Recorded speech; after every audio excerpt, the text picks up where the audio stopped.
Okay, today we're going to get into inverse operations.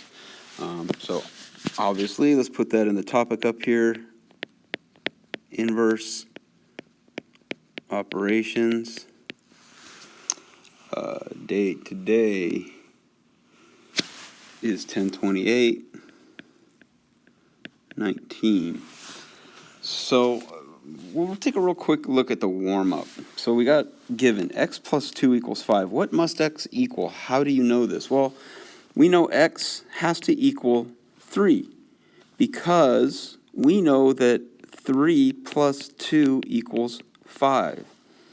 Now, basically, your brain just figured out, okay, what plus 2 equals 5, and kind of did a reverse or inverse operation to figure out what the x should be. Okay, so we know what x equals 3 because it's simple math, right? Well, later on, algebra starts, this is what algebra is all about, is figuring out what variable, the value of a variable is, and other times they're giving you the value of the variable and you plug it into the equation or expression. But today we're going to focus on how to figure out what the value of the variable is. And basically that comes down to inverse operations. This is huge. Very, very big for algebra and everything we do from here on out. And it's going to be important basically in every piece of math you do. Probably all the way through high school, you're going to be using this. So pay very close attention to inverse operations. Now, down here where it says the equation above is known as a one-step equation. So they were talking about that. And it can be solved using inverse operations. Inverse operations undo each other. Examples of inverse operations. So, addition. And inverse really can kind of mean opposite. Okay, so what's the opposite of addition or the inverse of addition? Subtraction. And one thing you'll notice is this arrow. It points both ways because the opposite of subtraction or inverse of subtraction is addition. These are all the operations. Well, there's 2 of the operations we know of. There's 4 operations that we use constantly. Addition, subtraction. What are the last 2? Multiplication and division. Well, guess what? Those are also inverses of each other. Oops, not inverse, I'm sorry. Division. I got inverse on the brain here. So those are opposites of each other. So we use that, what we know about that, to solve for x in a lot of equations. So let's go down here to solving one-step equations. So the steps are locate the variable.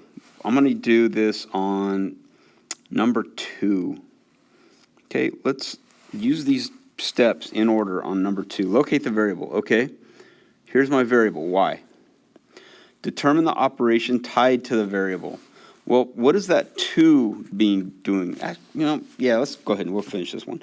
What is that 2? Is it a positive 2 or a negative 2? Well, since there's no sign, we know it's a positive 2. So it's a y and a 2. We're adding 2 to y. Now, it's a little bit out of order, the way this equation, and it's an equation because it has an equal sign in it. We know it's a positive 2 because it's got no sign, so we put the plus in there. Well, how do we get rid of a plus 2? What's the opposite of plus 2? Minus 2. Okay, so we do, and right here, here's something super important. We do it on both sides of the equal sign.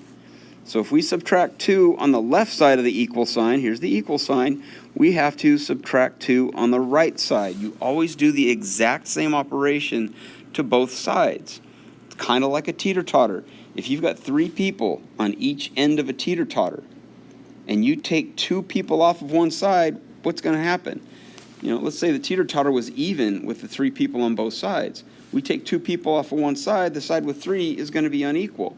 It's going to drop. So to even it out, to make it equal, we got to take 2 people off the other side also. So we're taking 2 off of both sides. Well, a positive 2 and a negative 2 cancel. That becomes a 0. We don't need to write the 0. So now we have just a positive y. You don't have to write the plus sign. You can if you want. it's not going to be wrong. It's more right just to write it without the positive sign. And then we got to finish up over here on the right, -4 minus 2.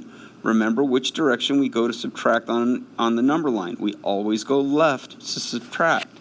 So -4 minus 2 gives me a -6. We've just used an inverse operation on a one-step equation. Okay, we just subtracted 2 from both sides, and we're done. So to check your solution, what they mean by that is take your original equation and plug in your answer. So we found that y is -6. So 2 plus a -6 equals -4. Well, technically this is just 2 minus 6. And what's 2 minus 6? -4 equals -4. We've checked our answer. And we're done. As long as these are equal, then we're good. Okay? If they don't come out the same, then we did something wrong and we need to resolve it. Let's do number 4. So, where's our variable? Well, here's our variable. What's being done to C? Well, we're adding 7, right? It's C plus 7. What's the opposite of adding 7? Subtracting 7. And you put a little equal bar down there. And if we do something on the left side of the equal sign, we have to do it same exact thing to the right side. Okay? It has to be equal, always. As soon as you miss that step, you've got it wrong. So we do the exact same step on both sides. It's not that hard. We subtract 7 on both sides. That goes away. +7 and -7 is 0. That's why we do it, to get rid of it. Now we have C equals -3 minus 7. Using the integer rules, when the signs are the same, add and keep the sign. So 3 plus 7 is 10, and the sign is a negative. So C equals -10. Now let's solve it. We had C plus 7, so -10 plus 7 equals -3. Well, it's -10. If we're on a number line, we're at -10. To add, we go right. If we go right 7 units, we end up at -3. And we're good. Okay. Let's take a look at number 6. Now they're putting the variable all over the place. They're moving it around. That's why you got to get used to what's being done to the variable. Well, here's our variable. It's a positive W. What's being done to the W? Well, there's a +8 with it. What's the opposite of +8? We always look on the side with the variable. We want to get whatever's with the variable and work on that number that's with the variable. Okay, and it's going to get a little bit more complicated, so you got to understand what we're doing here. We know that's a +8 because there's no sign on it. What's the opposite of a +8? -8. Put the little equal bar under it. If we do something to the right side of the equal sign, we have to do the exact same thing to the left side of the equal sign. So 14 minus 8 gives me 6. +8 minus 8 is 0. So that leaves me with W. Now I'm going to check it. 14 is equal to 8 plus 6. I plugged in the 6 for the W, or substituted the 6 for the W. And 8 plus 6 is, in fact, 14. So I'm good. My answer is 6.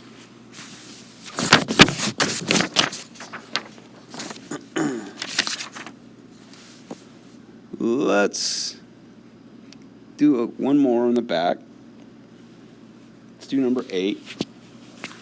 M minus 8 equals -10. Well, here's our variable. It's a positive M. I've got a -8. I'm subtracting 8 from M. So what is the opposite of subtracting? Adding 8. Adding 8. We do it on both sides of the equal sign. That's what we mean. Now, I'm going to show you something. Don't write this part. I'm going to actually do it in red because I've seen this done. People will do this. They'll do it twice on the same side. Don't do that. Okay? Don't. That's now or let's say it was adding. Now you're adding 16 to one side. Okay? That's not right. It needs to stay equal. Okay? Don't do the same operation to one side of the equal sign. The equal sign is always our center. You do things to opposite sides of it. So 8 minus -8 plus 8, that's a 0. So we end up with M. -10 plus 8, remember we're on the number line. -10, we go right 8. That lands us at -2. Or if we use the integer rules, if the signs are different, subtract the numbers, so 10 minus 8 is 2, and keep the sign of the number with the greatest absolute value, or the number farthest from 0. Well, that's the negative 10. So we keep the sign of a negative 10, so it's a negative 2. Check our answer. M minus 8, negative 2 minus 8 equals negative 10. Integer rules. The signs are the same, a negative and a negative. Add and keep the sign. So it's a negative 10, so they equal. So we're good. Let's jump down to translating equations. So this is where it gets a little bit more difficult, but you got to read these things and be able to write it. Okay, and let's just go. I'm going to do 16, 18, 20 for you, and then I'm going to let you guys are all responsible for all the odd ones on this paper before you get the homework. Do all the odd ones, and then grab the homework where you will also be responsible for the odd number problems. So number 16, 12, so we got 12 increased. What's increase? That is plus by a number. That is probably a variable. Let's use n, because they're saying a number. Let's just use n. Is equals 24. So we got 12 increased by a number is 24. Now let's solve it. What's being done to n? We're adding 12 because that's a positive 12. How do we get rid of a positive 12? We subtract 12. And we do it on both sides of the equal sign. That goes away. N is equal to 12. We check it. Positive 12 plus 12 equals 24. 12 plus 12 is 20, in fact 24. So we got the answer right. It is 12. Let's look at 18. 9 less than a number is 5. So you've got 9. Just write it. 9 less than. What's less than? That is subtraction. A number. That's a variable. So let's put an n. Is. That is an equal sign. 5. So we know what it is. Well, dang. How hard is that? 9 less than a number. And this is less than. This is one of those turnaround words. Okay, so that means we've got to flip. So it's going to be n minus 9, because this is 9 less than n is 5. Okay, I know that's kind of hard to understand sometimes, but again, less than a number is usually a turnaround phrase, which means you got to flip the two things they're talking about, the 9 and the number. You don't worry about what's after is, because that is. It doesn't change. So n minus 9 equals 5. How do we get rid of a subtraction? We add 9, and we do it on both sides of the equal sign. Negative 9 plus 9 is 0. That is exactly why we do all these inverse operations. Equals 14. So we've got an answer. Let's check it. I'm going to plug 14 in for n. And we always do line by line. There's a line, there's a line, there's a line. We come down evenly. Okay, every step should be on a separate line. So 14 minus 9 equals 5. Does 14 minus 9 equal 5? Yeah, 5 is equal to 5, so we're good. Let's look at 20. The sum of a number. Sum, what is sum? It's plus. A number. I'm going to call it n. It doesn't matter if it's n or x or y or l. At this point, it really doesn't matter. And negative 4, so we've got another number here, is, that's an equal sign, negative 18. So the sum of a number and negative 4. So negative, what's the sum of, it doesn't matter how we write it. So we can do it like this. We can either do it like n plus a negative 4 is negative 18. That simplifies to n minus 4 equals negative 18. They could have said the difference of n and a number, but they did it a little bit different. Now we used inverse operations to solve it. Well, what's by the variable? The negative 4. How do we get rid of a negative 4? We add 4. Add 4. Both sides of the equal sign. That's gone. N equals negative 14. When the signs are different, subtract. 18 minus 4 is 14. Keep the sign of the larger number or number farthest from 0. That's negative 18 is farther than positive 4, so we keep the negative. So n is negative 14.